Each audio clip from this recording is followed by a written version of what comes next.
নারীদের গোপন দুইটি স্বভাবের কারণে স্বামীরা কখনো উন্নতি করতে পারে না।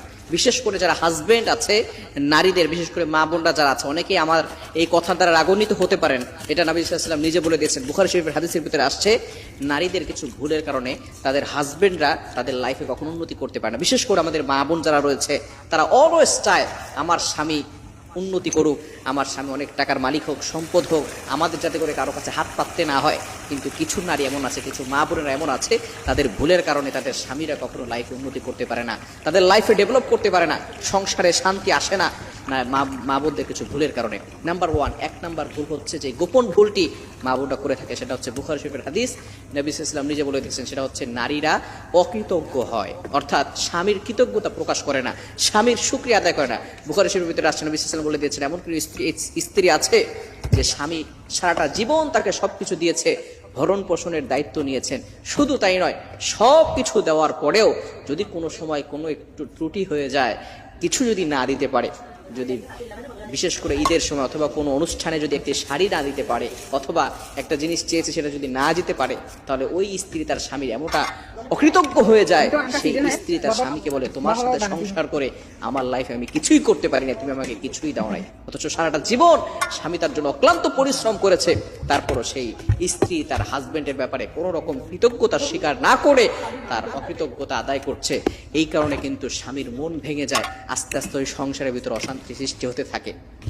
এজন্য আল্লাহ তাআলা পবিত্র কোরআনুল কারীমের ভিতরে আয়াত নাযিল করে দিয়েছেন, যে ব্যক্তি কৃতজ্ঞতা আদায় করবে, শুকরিয়া আদায় করবে, আল্লাহ তাআলা তার এই নিয়ামতকে আরো বাড়িয়ে দিবেন।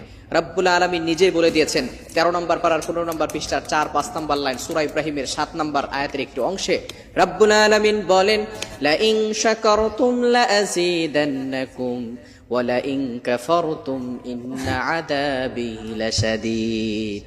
আমি আল্লাহ তাআলার যদি কোনো ব্যক্তি নিয়ামতের শুকরিয়া আদায় করে, কৃতজ্ঞতা পোষণ করে, আমি আল্লাহ তার নিয়ামতকে বাড়িয়ে দেই।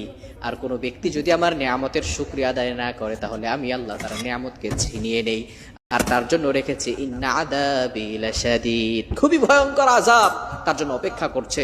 এজন্য স্ত্রীদের নাম্বার ওয়ান, এক নাম্বার যে স্বভাবটা চেঞ্জ করতে হবে, স্বামীর অকৃতজ্ঞতা আদায় করা যাবে না। কারণ আল্লাহ মেশকুরিন নাস, যে ব্যক্তি মানুষের কৃতজ্ঞতা আদায় করতে জানে না, সে আল্লাহর কৃতজ্ঞতা আদায় করে না। এজন্য অবশ্যই স্বামীকে সবসময় সাপোর্ট করতে হবে।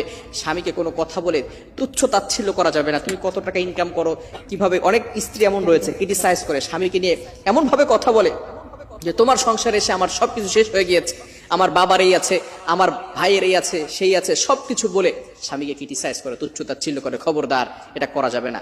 এটা করলে আল্লাহ তাআলা নারাজ হয়ে যাবে। এজন্য অবশ্যই এক নাম্বার হচ্ছে কৃতজ্ঞতা আদায় করতে হবে। নাম্বার টু, দ্বিতীয় নাম্বার হচ্ছে মোস্ট ইম্পর্টেন্ট, সেটা সব সময় নারীদের খেয়াল রাখতে হবে যে স্বামীদের সাথে খারাপ ব্যবহার করা যাবে না, জেদ প্রকাশ করা যাবে না, এই স্বভাব থেকে দূরে সরে আসতে হবে। সব সময় স্বামীদের সাথে ভালো ব্যবহার করতে হবে।